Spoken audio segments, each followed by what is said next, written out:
It's probably safe to say that no Speaker of the House has ever come into power with such fanfare.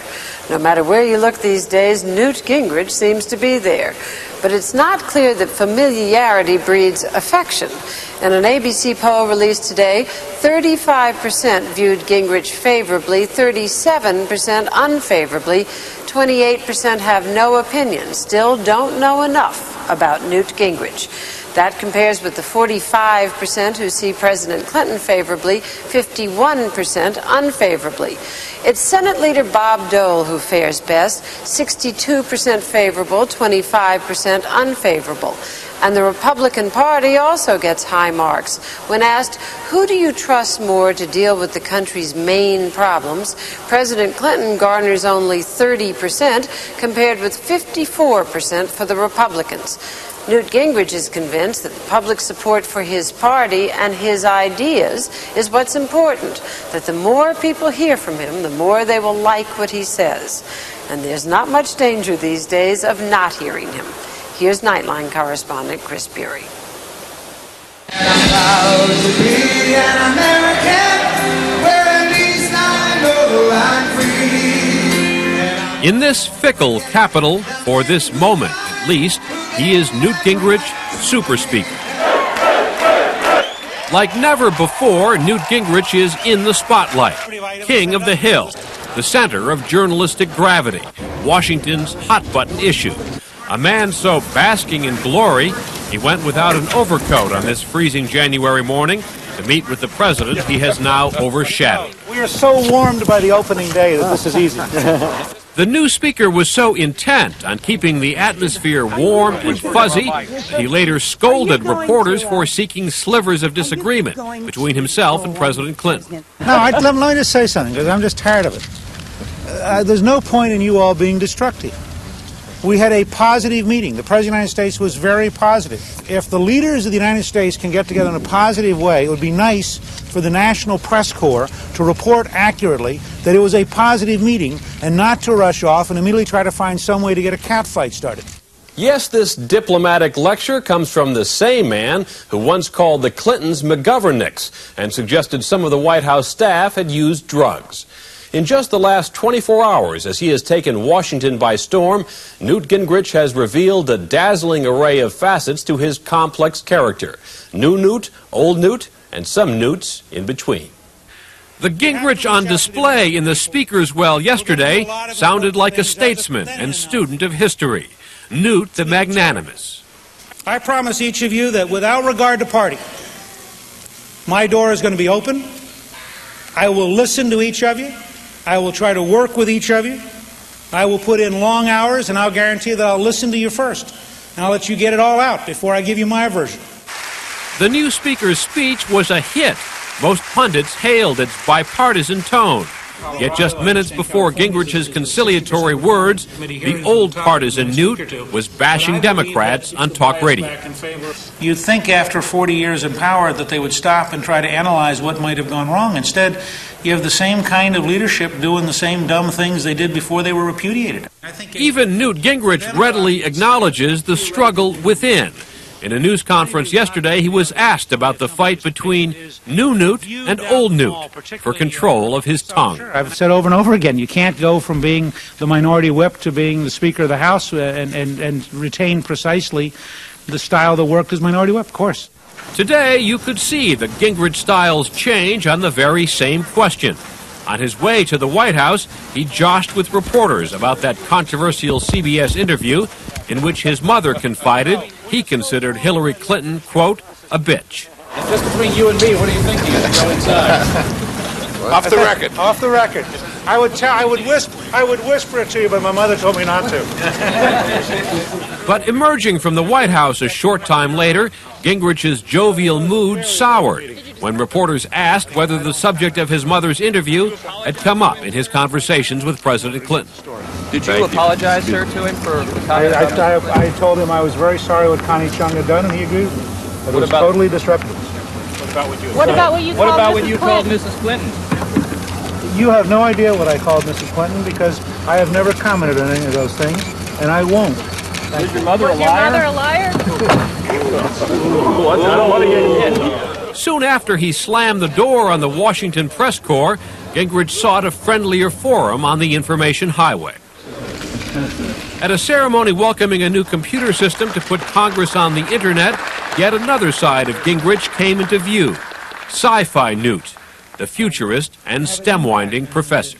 The printed word with movable type as developed by Gutenberg is at the base of the Reformation and is at the base of an explosion of knowledge that truly changes the way people think and function. Those of us old enough to still be primarily print-oriented literally encounter data differently than people who have a gestalt visual impact. Say again? Understand him or not, Gingrich has no shortage of ideas. And I'll give you a nutty idea that I'm just tossing it out because I want to start by getting you to think beyond the norm. Maybe we need a tax credit for the poorest Americans to buy a laptop. Now, maybe that's wrong. Maybe it's expensive. Maybe we can't do it. But I'll tell you, any signal we can send to the poorest Americans that says we're going into a 21st century third wave information age and so are you, and we want to carry you with us, begins to change the game.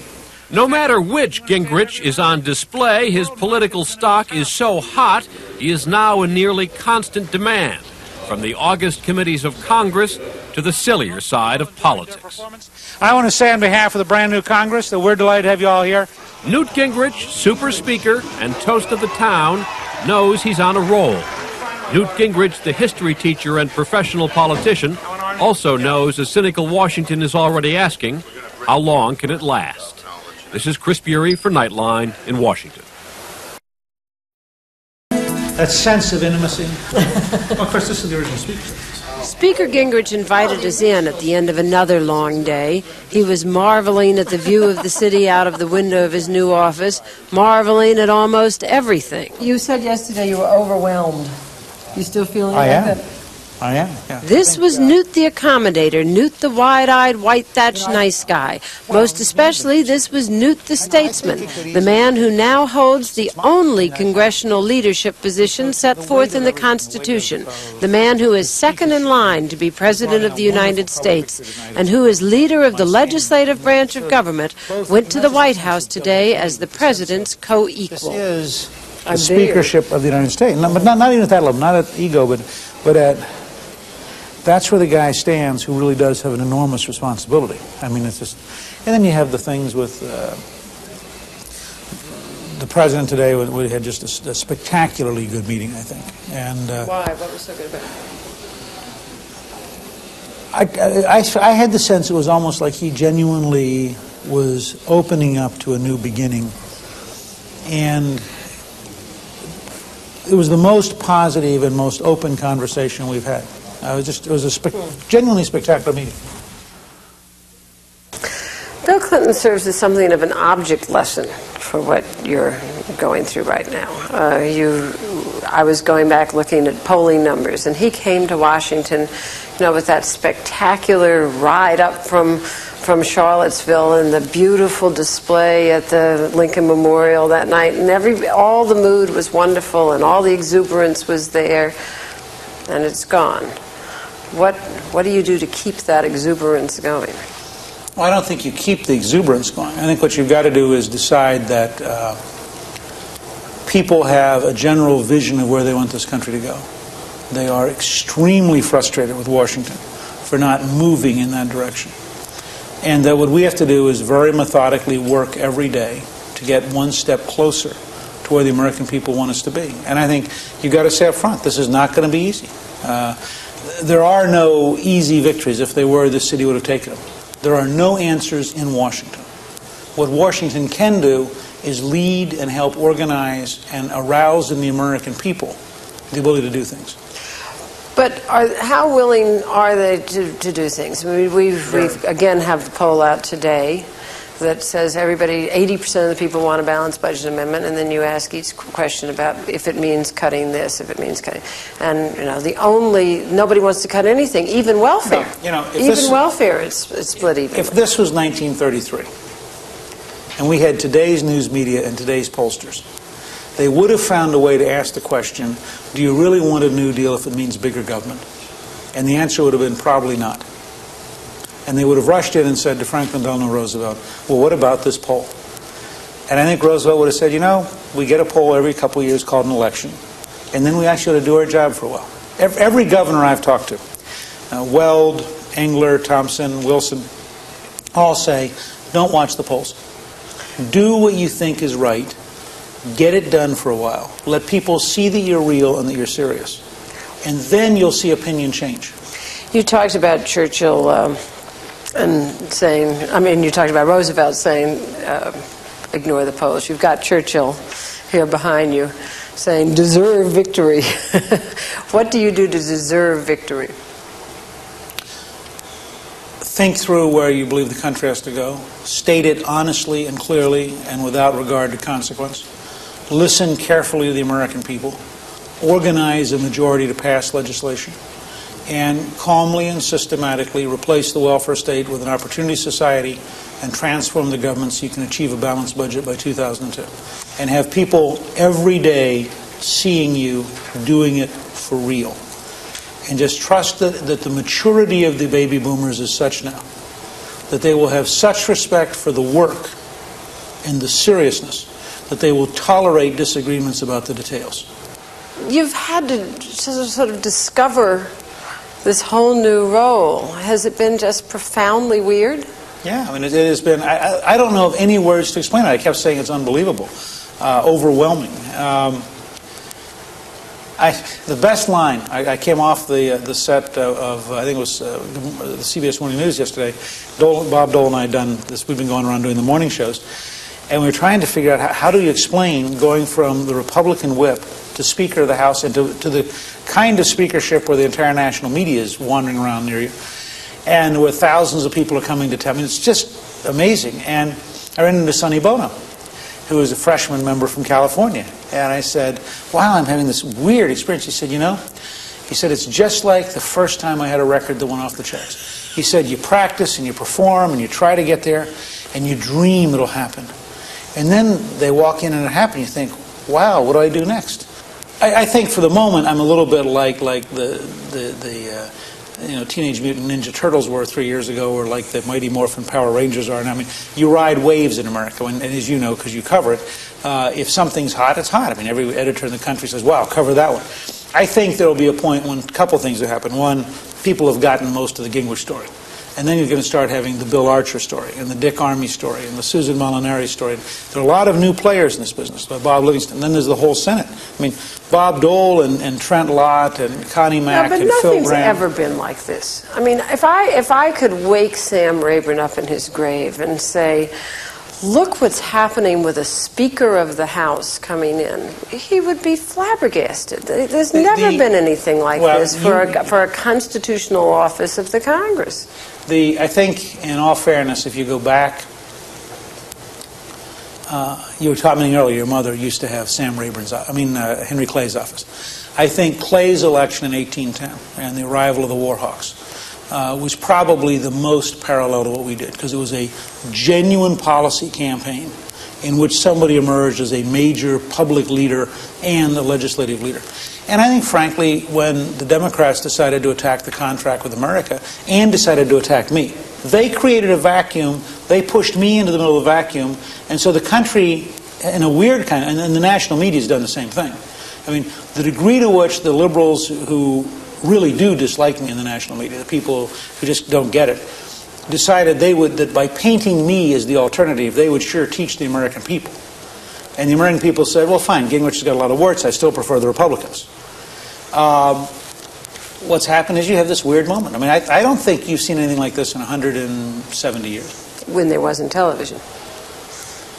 Well, no, it's kind of hard to imagine what Henry Clay would have been like with television. I think he probably would have been pretty effective, actually. One of the things that you've done a lot over the years is you've just thought and talked, is you've done a lot of musing in a variety of different directions as you've thought about things. So did Bill Clinton. Mm-hmm. And he's learned that as president, doing that kind of musing is not very useful to him. People take his words and analyze them, and I don't think that's his problem at all. Well, look, the American people are very commonsensical. I mean, I really believe in the American people. This is a great country with good people. And when Ronald Reagan said one afternoon he'd like to abolish the corporate tax, and everybody in the White House staff went crazy, and it was the evening news, and he came back and said, well, he knows he can't, but he'd like to. The country said, fine. I mean, they knew who Ronald Reagan is. If the president, and I'm not trying to offer him any unsolicited advice, so I'm not going to say it directly about the president, but effective leadership is to muse and stumble around in the right direction and keep doing it. People will tolerate a lot of falling on your face if you're falling in a direction they want to go in. I was talking yesterday to one of your chieftains. It is a rather large tribal gathering. Who said, you know, this winning is great. I mean, I'd love to stay here all night because we're winning every vote. But I see, he said, a real danger in that, because exuberance can get you to a place where you are not careful and you start to feel that you're invincible. Do you see a danger there? Oh, sure. Absolutely. And you also have a danger that you just end up running so hard that you miss something, or you're not able to listen carefully enough because you're doing too much. And I think we've got to constantly have a rhythm of backing off, thinking about it, listening to people. One of the points I made this afternoon in the leadership meeting was, if I do something that isn't working right, tell me. I mean, because it's very important. I really preach listen, learn, help, and lead. Because I think you have to lead a team. And to lead a team, you have to listen to the team. And every human being makes mistakes. And every human being gets hubris. And every human being can't see themselves. And so I think you've got to really be willing to slow down, try to not make a mistake. But the more important thing, and I'll tell you the great example I had, my younger daughter was once an intern at Coca-Cola. And she called me, and she was editing their daily bulletin of all the news coverage. She happened to be there the summer they did New Coke. So she had big bulletins. She called me laughing one Monday night, and she said, if they try to tell you this was all a plot, laugh at them, because I was here when Gottsueda came back in and said, well, we blew it. We're reissuing Coca-Cola. And I've since talked to a lot of the Coke executives, because in Atlanta, you know all those guys. And the moral courage of Gottsueda as the head guy in a nationally seen mistake, walking in and saying, okay, we blew it. We didn't do what our customers who love our product wanted us to do. And on a dime, they turned. And we tried to do this on the book thing. It was clear that whatever was legal and ethical for a backbench Republican was inappropriate for the Speaker of the House. And it took us 2 or 3 days to unlock and say, oh, here's $4.5 million, and we're poor people, and we'd sure like to help a couple of our relatives go to college, and there sure are other good things we could do. And the fact is, we're not going to do that. And that was hard. But you're going to make mistakes like that, because you're going to be in a situation you've never dreamed of, and by definition, the big surprise is the thing you didn't think of, because if you thought of it, it wouldn't be a big surprise. And the key to leadership at that level, and this is why I love FDR, and I urge everybody to study FDR, is when FDR made a boo-boo, I mean, he was the best politician I think we've ever had at being able to say, well, that sure didn't work, and just back off from it. And if you can do that, I think the American public will give you an enormous amount of opportunity to try to lead them in a direction they want to go. One last thing. You've talked about this, you're going so much it's hard to slow down and listen. You've been going non-stop now for the last couple of days. Is it still just as exciting and all of that? Or are you wearing down a little bit? Well, I'm tired physically. It's unbelievably exciting. I'm tired. We have some stuff to do tomorrow. I fly home tomorrow night, and Saturday morning I teach the first of the 10 classes of Renewing American Civilization, and then we do, I think, 2 town hall meetings and a Chamber of Commerce dinner on Saturday. But we're going to take all day Sunday off and just crash. I'm going to go out after this interview and have dinner with my wife alone for the first time in about 5 days and talk. And I hope gradually over the next week or two to begin to level off and slow down. But on the other hand, if you say to somebody, here is the 72 hours in which you became Speaker of the House, set a tone, passed 9 reforms, etc., it ain't bad being tired. And it gives you some energy all of its own. I'm going to watch the Super Bowl in a few weeks, and I expect at the end of the game the winning guys will be tired, but it'll be okay. Well, that's not about how I feel. Yeah, we're tired, but it's okay.